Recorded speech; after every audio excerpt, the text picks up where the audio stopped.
broadcasting across the state of Wisconsin on the Civic Media Radio Network and around the world on the Civic Media app. This is the Dom Salvia Show. And now, here's your host, Dom Salvia. And thank you for listening to the Dom Salvia Show. Happy Friday to us all. Friday the 13th. Be careful out there, people. Don't get too scared. You can join us on the lines 855-752-4842. James Santel, former U.S. attorney, host of Amicus, a law review, playing out on the Civic Media Network 9 to 11 a.m. on Saturdays, has kindly stayed around in studio. Jim, thank you for doing so. Doing a great Friday afternoon. Good callers, good conversation, all good things going on here in Civic Media. Jess will get your calls at 855-752-4842. I had a couple out here on the text line. Drew had to hang up, got to head out to a fish fry, but he wants to challenge all our favorite conservatives to call right now. Thank you, Drew. And spout their crazy conspiracy theories for James Santel. Good. Then I want to sit back and listen to James pick them apart. All right. Beyond just dogs and cats, right? We've got many things out there to address. You think that Harris is a Marxist? Call on in. Right? Let's talk. Let's talk. Right? Let's do it. Mary, let's take Mary. Mary's been very patient. We're going to get to the Georgia judge, Scott McAfee, dismissing 2 more counts yesterday in the Trump case. But Mary, you've been so patient. I want to get you in here. Thank you. Happy Friday, Mary. What do you got? Yeah. Hey, Don. Good to hear you on the airwaves again. Thank you. I've got a comment and a question for Jim Santel. So Donald Trump he's led us, this country, on an 8-year journey of chaos. And some would even think that he operates out of a delusion of grandeur or psychosis. It's been very frustrating for all of, all the unbelievable hoops that he's put our defenders of democracy through in dealing with his challenges. So my question to Jim is whether there's any precedent or ability, for a government entity to judge a public official unfit, either physically or mentally, to serve in office. Any way to stop people like this, bottom line? Thanks, Jim. Mary, a very good question, of course. And the answer is there are some things out there, of course. And one of them comes right from the Constitution of the United States of America. This is the 25th Amendment. Again, without going into great detail, I happen to have it. Dom's got it right here in his library in the studios here. Yeah. And again, there's a process by which the president, and it's been invoked a couple of times when a president recently has been under a surgical procedure, right? We've done that from time to time, a few hours, where you basically say, for this period of time, I'm plainly not going to be competent, with a small c, to operate, and therefore the vice president should take over. There is a larger process. It's been the subject of some movies out there and some thrillers where, in fact, you do get a president who is incompetent. We have seen that in recent news, right? From time to time during the Trump administration, there have been those folks who've said, 25th Amendment, should we invoke that? It hasn't been done. It takes a lot, and there's a process back and forth that the authors of that way back in 1967 put together. But that is one mechanism, again, to basically strip the president from his, or one day her, official authorities. Of course, the others are out there. We know them well. It's impeachment, right? But that is a political process, plainly by the House of Representatives identifying articles of impeachment, basically charges. Gerald Ford very notoriously said, you can impeach for whatever you feel you need to impeach on. It's supposed to be high crimes and misdemeanors, but not necessarily. That's a process. Also has to go into the Senate for a trial. Not really a trial in the traditional sense of the word. That's a process as well. I would offer to you that the best one of all, Mary, is the one that you, I'm sure, know, and that is at the ballot box, right? And we've got that opportunity here in just a few weeks, 50 days or so, to make decisions about who we want in the office of the presidency. And as we were saying at the top of the first hour here, Americans need to look certainly to policies and practices, the substance of what these people will bring to the office, but you also want to have somebody who's got the judgment, the intellect, frankly, the stamina, if you will, to do it, the discretion, the basic intellectual capacities to do this job. And because an awful lot of things come up during the course of a term, that's the ultimate protection, if you will, is by going to the voting booths and that saying, takes too long. I want it now. Does, right. And all this other stuff, it's maybe more immediate, but also more unattainable. But, 25th Amendment, that's what his cabinet's got to... Absolutely, got to certify.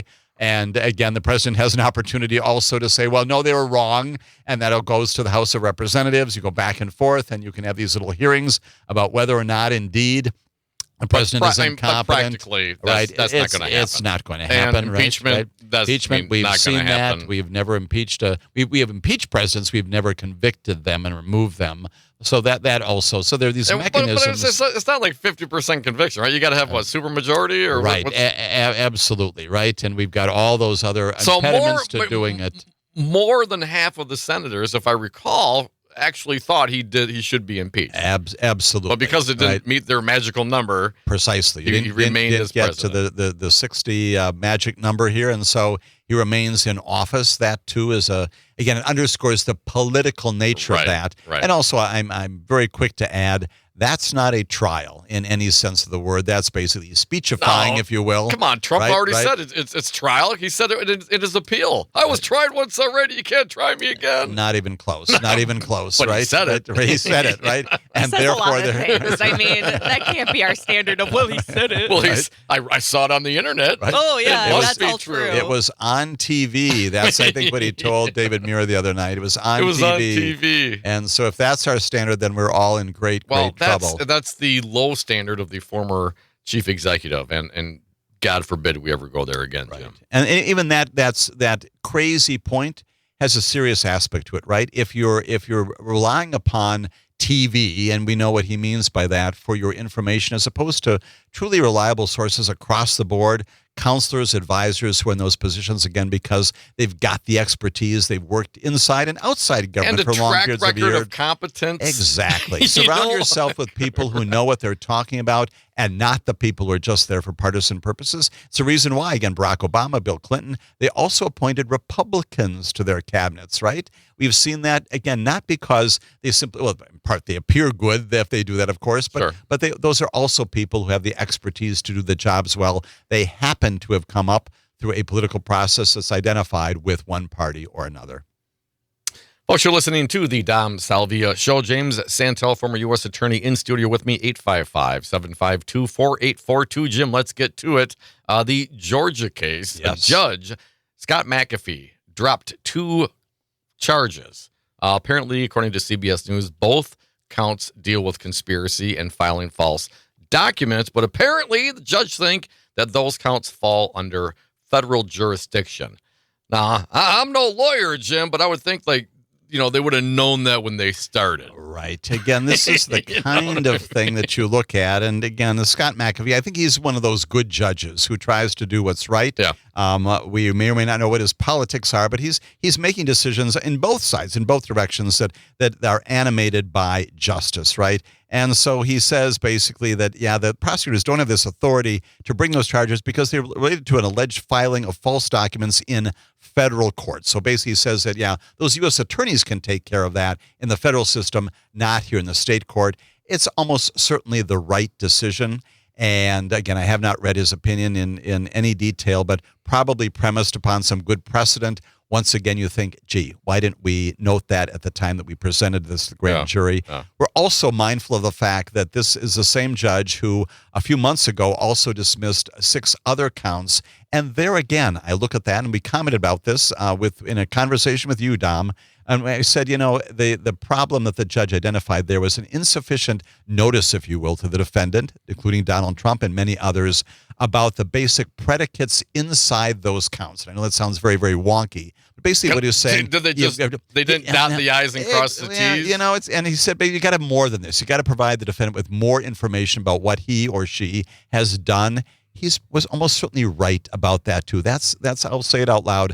That's kind of sloppy draftsmanship. Yeah. You're doing this on behalf of the grand jury. Now, in that case, what Fani Willis has done, she's appealed that already to the 11th Circuit. We know that decision, the large... not these most recent ones, right? The ones in April. The ones in April, right? And those are pending before the 11th Circuit. She also had the option, of course, to go back, as we saw recently in the federal case. You could go back and repair what we've done badly. You could do that. You could re-indict. But she wouldn't do that while this appeal is happening, right? Well, or again, could you do two?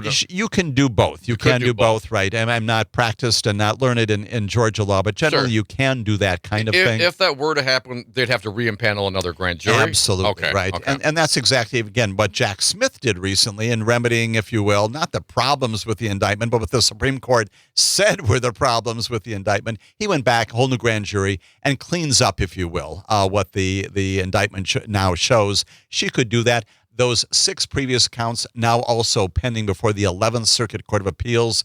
And, of course, the big issue that they have is whether or not the decision also by Scott McAfee to keep Fani Willis in that position as the prosecutor, finding, appearance of impropriety, but no conflict of interest would toss her off the case.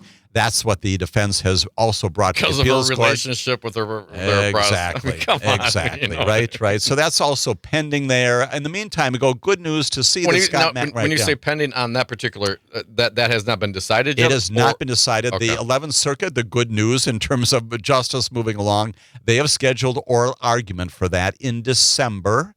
And so there'll be oral argument. On whether or not Fani Willis can stay on the case. Exactly. And now, have they scheduled a date for the decision? It's for the appeal of the April rulings? My sense is that they're wrapping all this up into one.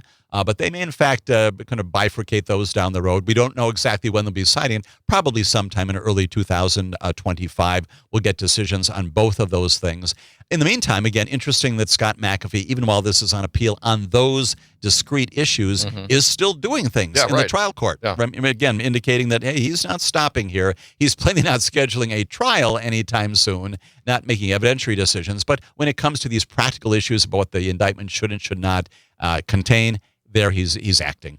If Fani Willis is removed from the case, does an assistant come in and just keep moving forward? Or do they have to start all over again? It's fascinating to see what the 11th Circuit will say. They could say, for example, you individually. So they could determine how it comes out. They could describe this in a number of different ways. They could say, Fani, because of your particular relationship, you cannot do this, in which case presumably a deputy in the office could go ahead. Yeah. They could also be much more sweeping, and this is what Donald Trump and others have asked for, which is because what you have done has so tainted the entire office, we've got to throw the entire office off this case, and then you've got to find another office, presumably in Georgia, who picks this up and prosecutes. That sends things back quite a bit, and unlikely they'll do that.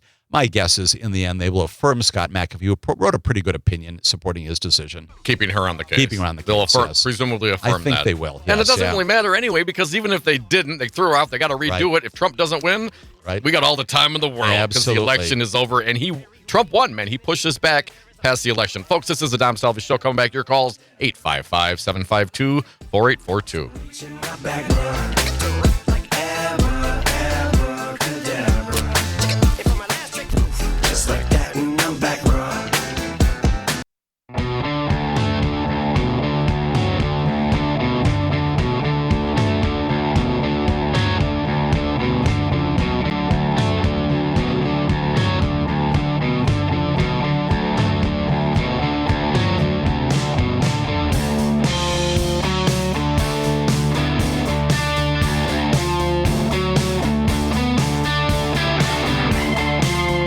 And welcome back to the show, 855-752-4842. James Santel in the studio, Jess on the board, working the phones. You can join 855-75-CIVIC Friday the 13th. You know, it's times like these, I like to sit back and remember the late, great Dr. Hannibal Lecter.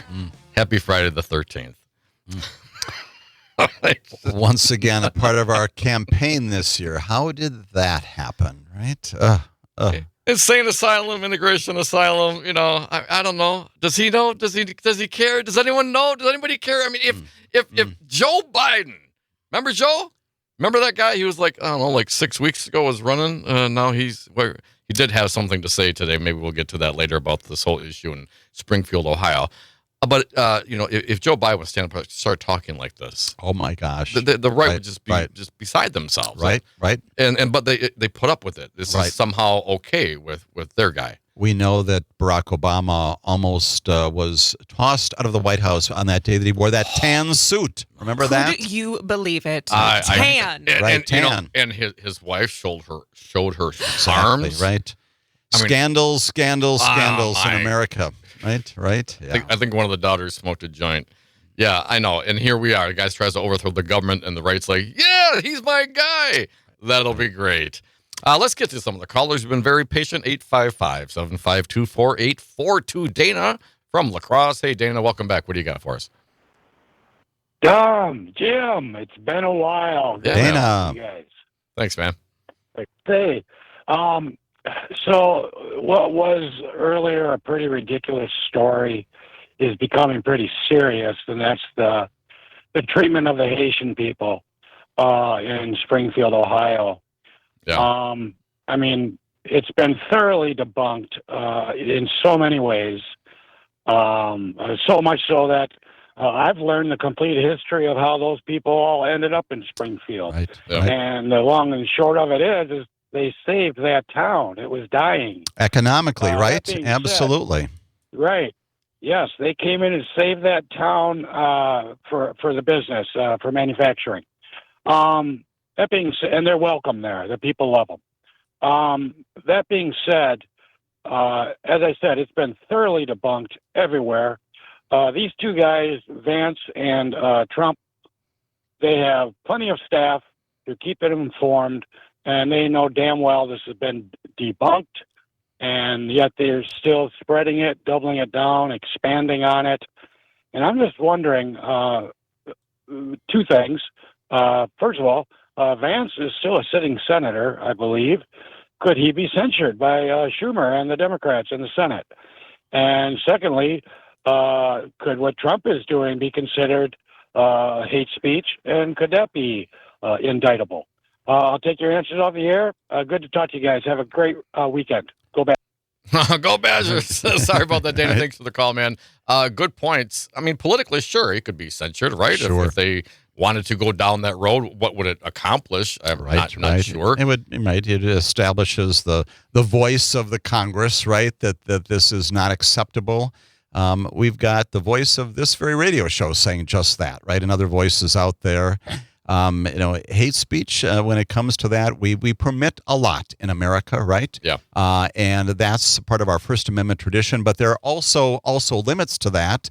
You cannot be advocating for violence. You cannot be advocating for harm to people if you wrap that inside hate speech. And that's where the distinction is drawn. Supreme Court has made that very clear as well. We'll let you say a lot of stupid things. John Kerry talked about that in his campaign a number of years ago. We'll let you say a lot of stupid things in America. We won't let you advocate for violence. We won't let you advocate for the attacks on people in America. There's a difference. But also with a guy like Donald Trump and the things that he says, and certainly there is consequence to his words. There were more bomb threats today in Springfield, Ohio. You got apparently some elementary schools were shut down. Absolutely. And I'm sure there's Republican mega parents who now had to be worried about, number one, is their child going to die? Because, that happens. Right. And number two, to go have to, arrange childcare, be disrupted. When people do that, there's consequence to that. But Donald Trump, if he were to go up there and say, I don't know, you got to fight like hell, you're not going to have your country, also as free speech, but also as a running politician, it seems like they're giving them a lot of leeway, a lot of room to say whatever, because who's going to prosecute them? Hell, it took them forever to prosecute them for January 6th. Right. And frankly, this is why this trial, which at some point, perhaps in American history, we will see. This is the federal insurrection trial right now, once again pending before Tanya Chutkan. Lots of activity going on there as well. Some briefs being filed about whether the immunity decision applies to that. But in the context of that trial, the superseding indictment there, Jack Smith has not dropped the language that talks about advocacy on that day. It's not a core piece of any of the four counts, but it animates. It's this narrative that he puts forth in this grand jury indictment. It'll certainly be a part of the presentation of the trial, again, in support of a finding by a jury, again, beyond a reasonable doubt, perhaps one day, if we can get that to trial, if indeed we have a president and administration at that time that does not stop that case from going forward. Any chance we'll see any of those, little mini trials they talk about in between now and the election? Highly unlikely. What Tanya Chutkan has said recently in this hearing of just about a week or so ago is she's going to accept from Jack Smith a memorandum on this seminal issue about whether or not the Supreme Court opinion in the immunity area should prevent the prosecution. Jack Smith has all kinds of theories. He's already pared back the indictment in the wake of the Supreme Court decision. So he's going to file that brief later on. We've got the defense. They'll respond to that. We'll get a reply from the Department of Justice. And so that gets us well into the latter part of 2025. She's got to decide that then.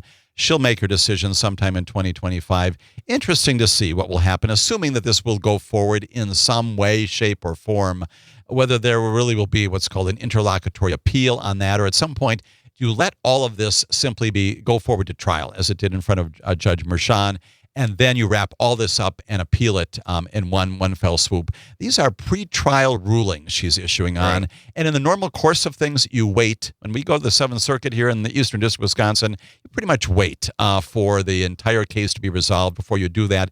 Yes, these are big-ticket items. I understand that completely. But at some point, we need to get these cases tried. We need to get Donald Trump sentenced also in that Juan Merchan case. He has now postponed that until Thanksgiving time of this year. Folks, that is James Santel, former U.S. attorney, host of Amicus, a law review. We're going to come back and take some more of your calls at 855-752-4842. And believe it or not, there's still a couple of cases that we need to get to. Now, did we wrap up everything in Georgia? I mean, is Georgia kind of like... Those are the big things, big ticket items, right? No time for a trial anytime soon, but at some point, probably in 2025, maybe Scott McAfee has the capacity to set that on for trial and go ahead and trial those defendants who are still there. Because that's a RICO case. That's a sweeping case. There's lots of folks besides Donald Trump that are indicted. And those RICO counts remain. Nothing about what Scott McAfee has done strips away the RICO focus of that case. Going to be a big case to try, but he can do it, and he can put that together maybe sometime in 2025. This is the Dom Salvia Show. It is Friday the 13th. You can join us, 855-752-4842. We'll be right back.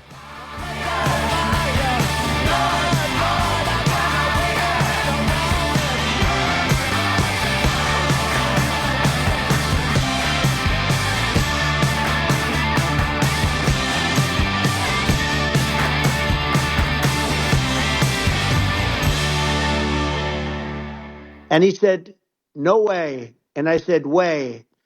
Lost by a whisker.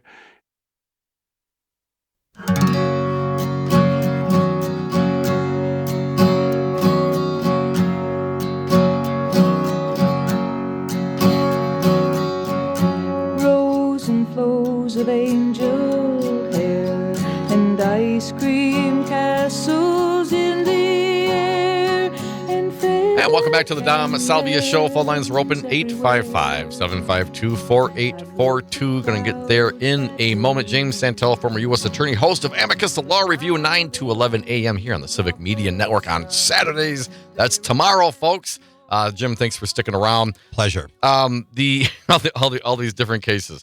It's a lot. It is a lot, right? A lot. Right. I had one particular question on the January 6th case. I know we're bouncing around a little bit here, but when Special Counsel Jack Smith, he re-impaneled a grand jury, right, to address the changes forced upon him by the U.S. Supreme Court and absolute immunity during official acts and so on and so forth. Why wouldn't he just take a black marker to the original to the documents, all the charges already, maybe drop some, adjust them, edit some things out, and just keep moving forward? Right, because in the end, you're going to present that indictment, the charging document.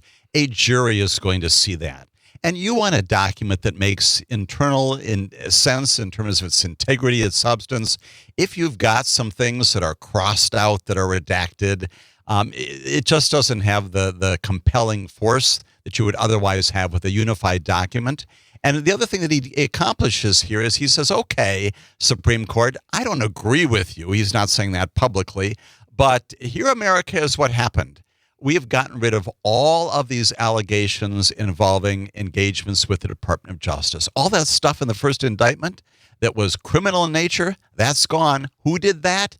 The Supreme Court did that. And so he goes back to a new grand jury, maybe anticipating your next question here, Dom. Why do you go to a new grand jury? Why not just go back? Well, the answer is maybe the first one has long been dismissed. But the other reason is just this. You presented all of this information, including Department of Justice stuff, all the other things that you've now taken out of the indictment. You presented that to the old grand jury. You don't want them tainted by that process. And so you put together a new grand jury. He presents nothing about the Department of Justice, a few other things around the edges. They see this with brand new eyes, and he restricts the evidence. Brand new people, brand new people, right? And they saw the evidence that he presented, and they also, like the previous grand jury, said yes, probable cause to believe that this particular defendant engaged in these crimes. 4 counts; those remain in place. And then he also goes back and adds and increases the velocity, if you will, of the language. He also talks more about this being truly a private kind of a thing. Talks about candidate Trump as opposed to President Trump, talks about his private attorneys, his private counsel. What he's doing there is he's also following up on the Supreme Court's bifurcation, if you will, official and unofficial, formal and personal acts. He's embracing that. Again, this grand jury looks at all that through these brand new eyes and says, yes, indeed, that's what this evidence supports. You've got a document now that you can go forward on, and also argue to Tanya Chutkan, nothing that you need to do anymore, Tanya. You do not need to excise this any further. Don't agree with the defense at all. I've already done that. The grand jury already did that. Just go ahead, schedule this on for trial. Make the judge's job easier. Absolutely. Strategically, time-wise, it is brilliant. And again, Jack Smith, kudos to you.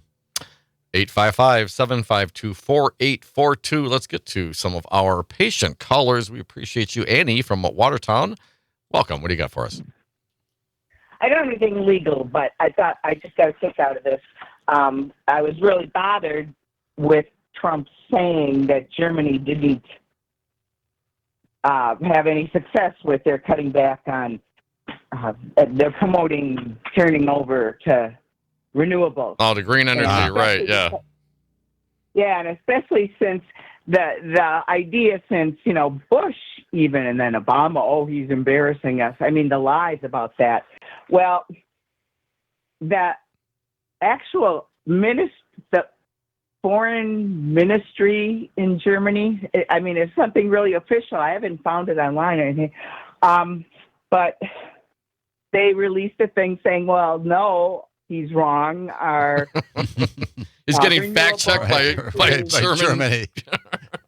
Our renewable energy is more than 50%, blah, blah, blah, and we're shutting down nuclear and coal plants. The opposite of what he said. And they finished with, and we don't eat cats and dogs. No! Annie, we're becoming a punchline, or still a punchline. For the international community now. Right. It's Thank not just you, inside our borders, right? Yeah, thank you for the call, Annie. Appreciate that. It is embarrassing. 855-752-4842. It's also a text line, and Steve from Milwaukee, he chimed in, and perhaps this will give us a segue to the other cases. Steve says, the documents case is such a sham. It's a sham, Jim. Do you think the documents case is a sham?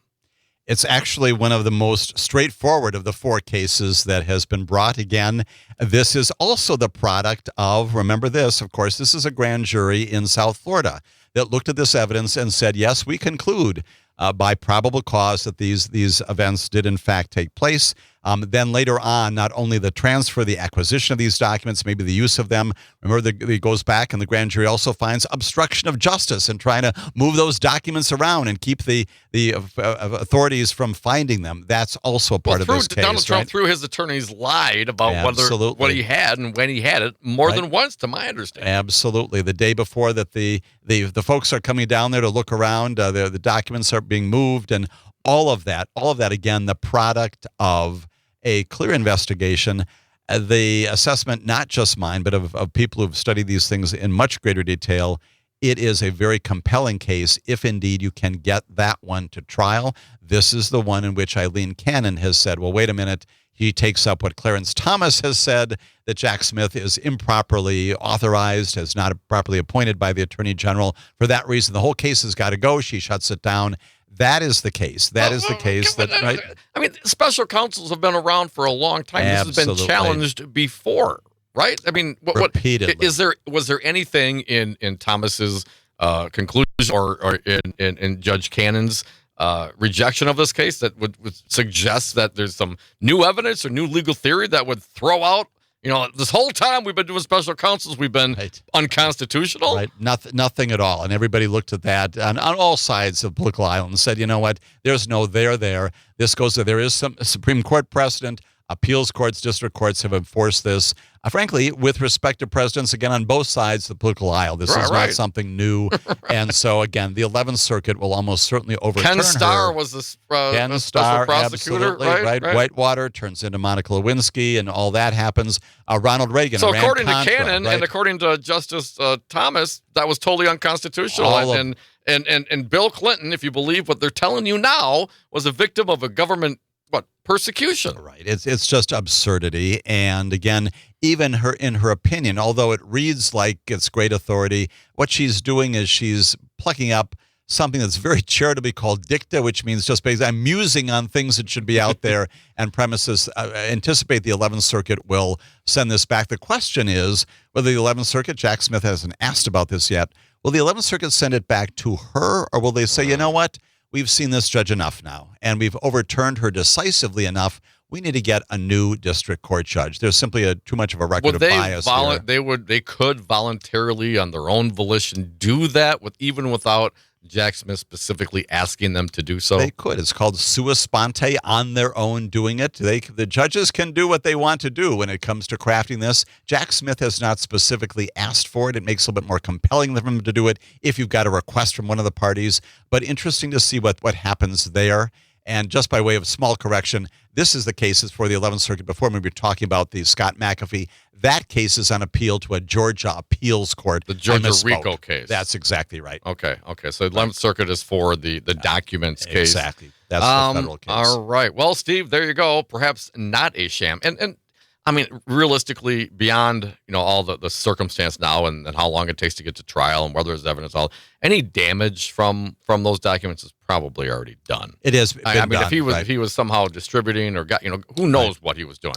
I mean, hoarder's hoard. I get that. But if there was any nefarious reason, if there was money to be made, I assume that's already been done. Right. And probably at some point when generations, when our grandchildren are at doing these kinds of research exercises, maybe at some point the government will release information, maybe 100 years from now, about the consequences of what has happened just in the past couple of years. Highly likely that if indeed these made their way into the hands of people who are not our friends over there in the international community, entirely possible people have been killed as a result of this. Yeah. And disclosures of national security secrets, we don't know. Our government's not going to come out and say, guess what? Yeah, guess what we got? What just happened here? But consequences cannot be overstated. The case, to respond to Jack once again, it is not a sham case at all. It's a very compelling case. What the reason why it is there is just that. This is potentially a compromise of our national security. And that's the reason why it's not just a documents case, not simply a matter of, the president packing up some things in the boxes as he's leaving the White House and took them with him to his private residence. With his golf shirts and his golf balls, just a lot of stuff. The ashtrays, the paperweights, those kinds of things. No, this is much more significant, and be interesting to see if during the course of the trial on that case, whether there can be presented without compromising national security, the consequences of what might have happened that could be in the public domain in that trial. Let's go down that wormhole just a moment if we can, rabbit hole, I guess. If he did these things, if Donald Trump, sold out for benefit, money, whatever Donald Trump sees as value, our state secrets after he was president, with this, who would prosecute that and how would we ever find out? Sure. So once again, the subject of because now the national security portion. Absolutely. Hey, here's the thing: you got to be. How do you balance that? Right. There's a group inside the Department of Justice called the National Security Division, just like the Antitrust Division. Right. An awful lot of lawyers who look at these kinds of things. You've got the FBI, admittedly, doing domestic investigations, but you also have that group out there called the CIA and other national security, international security entities, all of them are all over this. There are reports inside the Department of Justice, inside other agencies, confirming the results of this. At some point, the discretionary decision has got to be made, to answer your question, about whether or not we can disclose all of that without further compromising our national security and putting this in the public domain, in a public trial in front of a federal judge. That's a judgment call that maybe a future attorney general is going to have to make. I mean, that wouldn't be a great look for America to have a It former. would not be. Right. It So would not be at in all. some regards, maybe they would just not go there. Absolutely. And just let it lie. And hey, there's a consequence to voting. Exactly. And if you get someone like that, we're not going to go there. Right. You make those judgment calls all the time. And again, presumably, the timing on this would be very important, too. We're not going to get disclosures of this anytime soon. At some point, with all due respect to the human beings who are out there, at some point, you may not have defendants to indict anymore. Yeah, right. That may happen. That may happen. 855-752-4842. Let's get going on the lines. Got a couple minutes left here. Dave from Heartland, you're up. Welcome, Dave. What do you got for us? Yes. About Trump saying that immigrants are eating pets. Yes. Let's not forget that Donald Trump is enamored with the great Hannibal Lecter, who would eat the owners of those pets, the people that own the pets. That's who he likes. Right. Apparently that's totally fine. The actual cannibal that he references all the time is great. But these false stories, Dave, about Haitian immigrants eating the pets, well, that's just a bridge too far. It is stunning. And Dave, I'm sure you, like everyone else, remembers that phrase, I ate his liver with fava beans and nice Chianti, right? That sort of thing. And again, isn't it stunning that in context of the single most important thing that we do as a nation, that is elect a president every 4 years, this is what we are talking about. I know. And not only that, those Haitians are here at our request. Yes. They're here legally. They're here legally. And Trump's acting like referring to this group of legal immigrants. I mean, the exact kind of immigration that the Republicans and the GOP claim they want. We want legal immigration. They're legal. And yet they're out there vilifying them, of course, racists trying to make them seem like they're animals. Hugely problematic, not only for this election, but down the road. The things that you insert in the minds of young people who don't know better, that is the kind of thing, that's the education, very bad education that we accomplish, and it has its consequences long term. It's an education. It's the Dom Salvia Show. James Santel just on the board. Come back with us. 855-752-4842.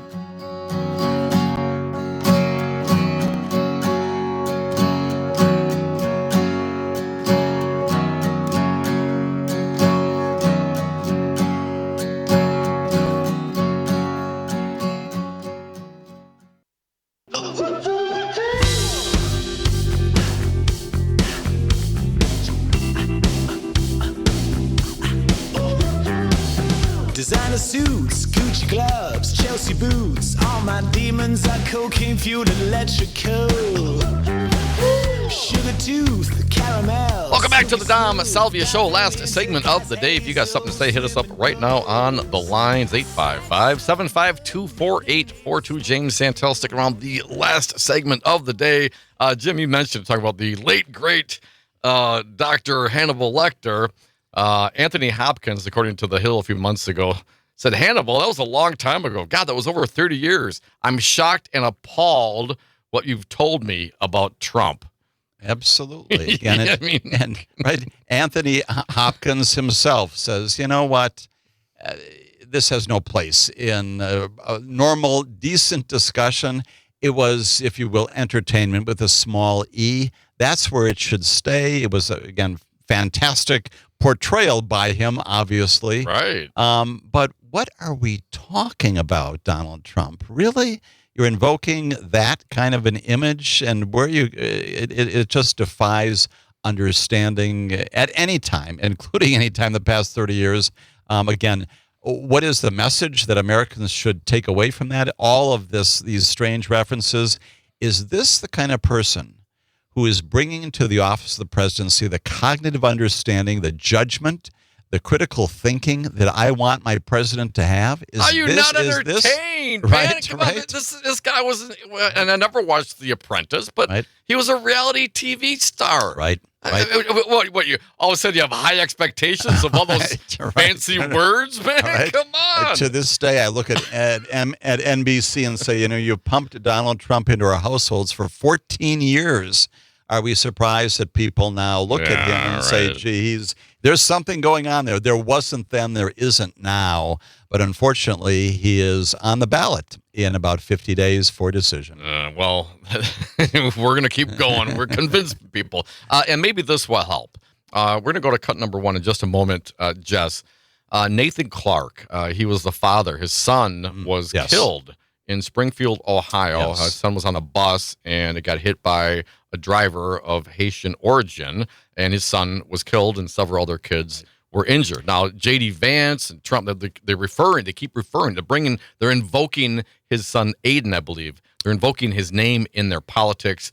And he said something today, I heard it earlier, and I teared up, man. I couldn't even believe it because, we joke about this. But here's a guy whose son is literally dead, and the MAGAs are using it for political fodder. Let's hear cut number 1, please, Jess. I wish that my son, Aiden Clark, was killed by a 60-year-old white man. I bet you never thought anyone would ever say something so blunt. But if that guy killed my 11-year-old son, the incessant group of hate-spewing people would leave us alone. They make it seem as though our wonderful Aiden appreciates your hate. Using Aiden as a political tool is, to say the least, reprehensible for any political purpose. And speaking of morally bankrupt, politicians, Bernie Moreno, Chip Roy, J.D. Vance, and Donald Trump, they have spoken my son's name and used his death for political gain. This needs to stop now.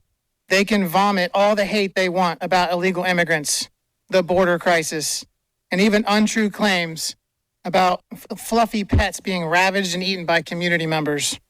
However, they are not allowed, nor have they ever been allowed to mention Aiden Clark from Springfield, Ohio. Keep his name out of your damn mouth. Absolutely. And goes on, I think, at the end of that speech to say, it has got to stop.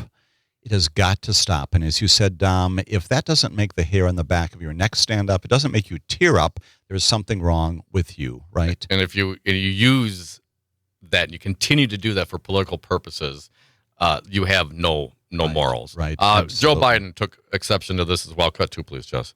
Simply wrong. There's no place in America. This has to stop what he's doing. It has to stop. So there's Joe. Yeah, there you go. Simply put, it's got to stop. I mean, the force that he put into that, I don't think I've heard that. He's disgusted, and everybody should be. So. Yeah, everybody should be. Right. And are you prepared for 4 more years of that, America? I'm not prepared for 4 more hours of that, Jim. Right. 855-752-4842. Pardon. Cam from Appleton. Welcome, Cam. What do you got for us?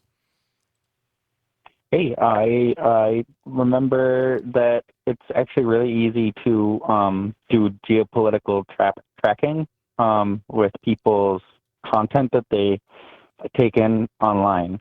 And what I mean by that is it would be really damn easy to select an area on a map for where Mar-a-Lago is roughly, and then force feed ads that you think Trump would click on. And because Trump is unique, you would be able to see that he travels in different locations. So by that session ID, you'd be able to see which one is probably Trump, even if it's anonymous. And you could probably target some really ridiculous stories for dollars, literal dollars. It would not be hard to see what ones you and your friends can pull together to figure out what he can repeat back to people. And on the Haitian thing, every time I hear him say Haitians now, it's digging up a memory of the Haitian from the early 2000s show Heroes, and his big grin. That's all I can see now, and I don't know why that needed to get dredged up. But, well, Cam, and thanks for the call, man. Have a great weekend. Of course, the Haitians, they're legally, man. This is exactly what you claim that you want, Republicans, and you're denigrating them with lies and racist statements. Just to underscore that again, you made the point a couple of times very compellingly, Dom, There is nothing illegal about their being present here. They're not subject to deportation. They follow the processes. They're properly here. They're what makes America great and strong. And again, somehow this is the group that you're vilifying. We know why he's doing this. We know exactly why he's doing this, because you're appealing once again to the lowest common denominator in people, and you're also appealing to people who you think are stupid. And that really underscores so much of what Donald Trump says. He assumes that you don't know better, and that your sense of not only how civics work and government works, all those things, that you are dumb. And he is sending that message to you every time he talks this way. He knows everything, so therefore everybody else is dumb. Catherine, you can have the last 30 seconds. Welcome. Hi, guys. Hey there. I just wanted to say that I really think that maybe the town of Springfield could do something, and I'm not sure what that is legally, because I think somebody's going to get killed from this. Some people have even said now that they're eating people, some of his, followers. So is there anything that can be done, Jim? The voices that we speak out about, right, and stop this from happening. And certainly if law enforcement identifies threats, absolutely, they need to respond quickly and decisively. Thank you, James Santel. Pleasure to see you again, man. Always a pleasure, Look forward Dom. to doing it again. Thank you, Jess. Hell of a week. Have a great weekend, folks. Thank you for listening to the Dom Salvia Show. We'll be back here on Monday. Pete Schwab with Nightlight coming up next. Have a happy weekend.